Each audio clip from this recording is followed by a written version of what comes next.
नमस्कार, आप देख रहे हैं न्यूज वॉच इंडिया। मैं हूं आपके साथ अंजलि राजावत। आज बात करेंगे भारत की राजनीति के बारे में। भारतीय राजनीति का मैदान अब सिर्फ चुनावी अखाड़ा नहीं रहा, ये नैरेटिव, रणनीति, संगठन और जनविश्वास की महाभारत बन चुका है। और इस महाभारत में भारतीय जनता पार्टी के पास चार ऐसे धुरंधर हैं जिनका नाम सुनते ही विपक्ष की प्रेस कॉन्फ्रेंस की आवाज धीमी पड़ जाती है। ये वो चेहरे हैं जो सिर्फ भाषण नहीं देते, चुनाव की हवा ही मोड़ देते हैं। ये वो खिलाड़ी हैं जो हार का बहाना नहीं ढूंढते, जीत का रास्ता बनाते हैं। नाम है अमित शाह, योगी आदित्यनाथ, हिमंता बिस्वा शर्मा और देवेंद्र फडणवीस। इन चेहरों ने भारतीय राजनीति में एक बात तो साबित कर दी कि चुनाव सिर्फ ट्विटर ट्रेंड से नहीं जीते जाते, जनता की नब्ज पकड़नी पड़ती है, बूथ तक पहुंचना पड़ता है और मैदान में पसीना बहाना पड़ता है। और यही वो जगह है जहां विपक्ष बार बार फिसल जाता है। महाराष्ट्र में जब विपक्ष को लगा कि बीजेपी की कहानी तो खत्म हो रही है, तभी देवेंद्र फडणवीस ने ऐसा राजनीतिक चक्रव्यूह रचा कि विरोधी दल अपने ही गणित में उलझ गए। फडणवीस की राजनीति शोर नहीं करती, सीधा वार करती है। चेहरे पर शांति, लेकिन दिमाग में पूरा चुनावी ब्लूप्रिंट। विपक्ष उन्हें कई बार अंडर एस्टिमेट करता है और बाद में हार की समीक्षा बैठक करता नजर आता है। महाराष्ट्र की राजनीति में उन्होंने यह दिखाया कि बीजेपी सिर्फ सत्ता की पार्टी नहीं है, वापसी की मशीन भी है। अब बात उस चेहरे की जिसे बीजेपी का चुनावी सेनापति कहा जाता है, यानी कि अमित शाह।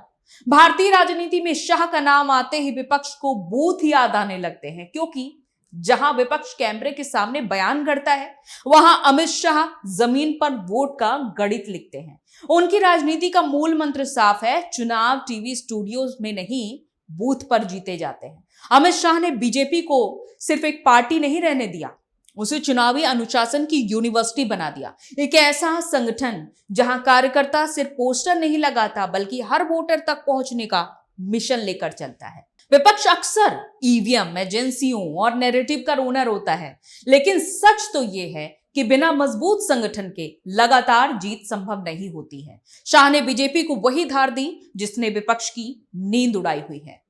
अब पूर्वोत्तर की तरफ चलिए, जहां कभी बीजेपी का नाम तक कमजोर माना जाता था, लेकिन फिर आए हिमंता बिस्वा शर्मा, राजनीति के ऐसे खिलाड़ी जिन्होंने विपक्ष के गढ़ में घुसकर पूरा नक्शा बदल डाला। हिमंता सिर्फ नेता नहीं, चलते फिरते राजनीतिक पलटवार हैं। उनकी भाषा सीधी होती है, हमला धारदार होता है और जवाब ऐसा कि विपक्ष कई बार मुद्दा बदलने पर मजबूर हो जाता है। कांग्रेस ने कभी उन्हें हल्के में लिया था, आज वही कांग्रेस पूर्वोत्तर में अपनी जमीन तलाशती घूम रही है। असम से लेकर पूरे नॉर्थ ईस्ट तक हिमंता ने बीजेपी को ऐसी ताकत दी जिसने दशकों पुरानी राजनीतिक दीवारें हिलाकर रख दी। उनकी राजनीति डिफेंसिव नहीं, सीधा फ्रंट फुट खेलती है। और फिर आते हैं वो चेहरा जिसने उत्तर प्रदेश की राजनीति का पूरा व्याकरण ही बदल दिया है, यानी कि योगी आदित्यनाथ। योगी सिर्फ मुख्यमंत्री नहीं, बीजेपी की सबसे आक्रामक राजनीति ब्रांडिंग में से एक है। उनकी राजनीति में बुलडोजर भी है, संत की छवि भी है और राष्ट्रवाद का तीखा स्वर भी। कभी यूपी को दंगे, माफिया और अराजकता की खबरों से पहचाना जाता था, आज योगी उस छवि को कानून व्यवस्था के नैरेटिव में बदलकर जनता के सामने खड़े हैं।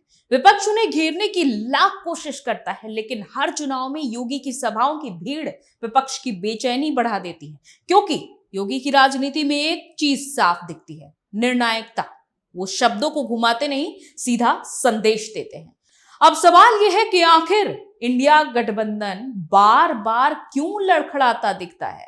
कारण तो साफ है कि जहां बीजेपी के पास मैदान में लड़ने वाले चेहरे हैं, वहां विपक्ष के पास सिर्फ साझा प्रेस कॉन्फ्रेंस दिखाई देती है। जहां बीजेपी का कार्यकर्ता बूथ तक पहुंचता है, वहां विपक्ष अब भी सीट बंटवारे में उलझा रहता है।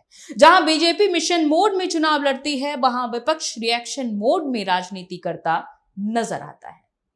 इंडिया गठबंधन की सबसे बड़ी समस्या यह है कि उसका एजेंडा अक्सर मोदी विरोध से आगे बढ़ता ही नहीं है।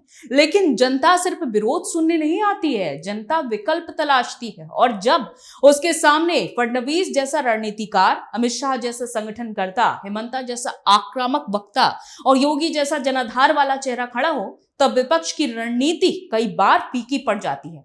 दिलचस्प बात तो यह है कि इन चारों नेताओं की शैली अलग है, लेकिन लक्ष्य एक।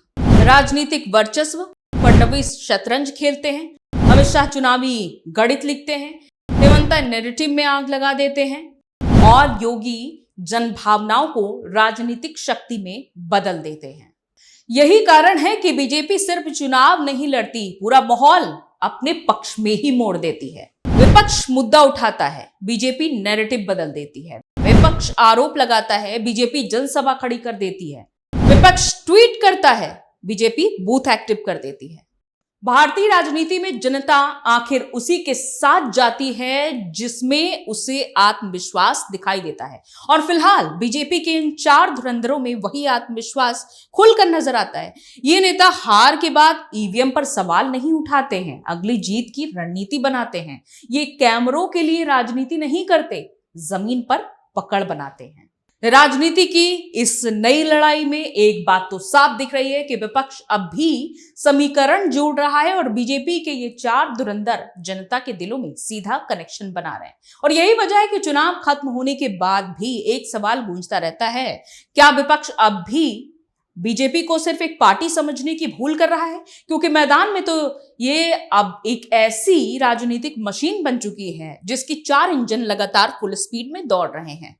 तो कुल मिलाकर भारतीय राजनीति की इस सबसे बड़ी जंग में तस्वीर बिल्कुल साफ नजर आ रही है। एक तरफ विपक्ष अब भी नाराजगी और जोड़तोड़ के सहारे सत्ता का रास्ता तलाश रहा है, तो दूसरी तरफ बीजेपी के चार धुरंधर देवेंद्र फडणवीस, अमित शाह, हेमंता बिस्वा शर्मा और योगी आदित्यनाथ मैदान में पूरी ताकत के साथ डटे हुए हैं। ये वो चेहरे हैं जो सिर्फ चुनाव नहीं लड़ते, नैरेटिव लिखते हैं। ये वो खिलाड़ी हैं जो हार की चर्चा नहीं करते, जीत की तैयारी करते हैं। और शायद यही वजह है कि जनता का भरोसा बार बार इन्हीं चेहरों पर लौट आता है, क्योंकि राजनीति में आखिरकार वही टिकता है जो संघर्ष से नहीं डरता, जो दबाव में नहीं झुकता और जो जनता के बीच लगातार खड़ा दिखाई देता है। फिलहाल देश की राजनीति में संदेश बिल्कुल साफ है, विपक्ष अब भी रणनीति खोज रहा है, लेकिन बीजेपी के ये चार धुरंधर चुनावी रणभूमि में पहले से मोर्चा संभाले खड़े हैं।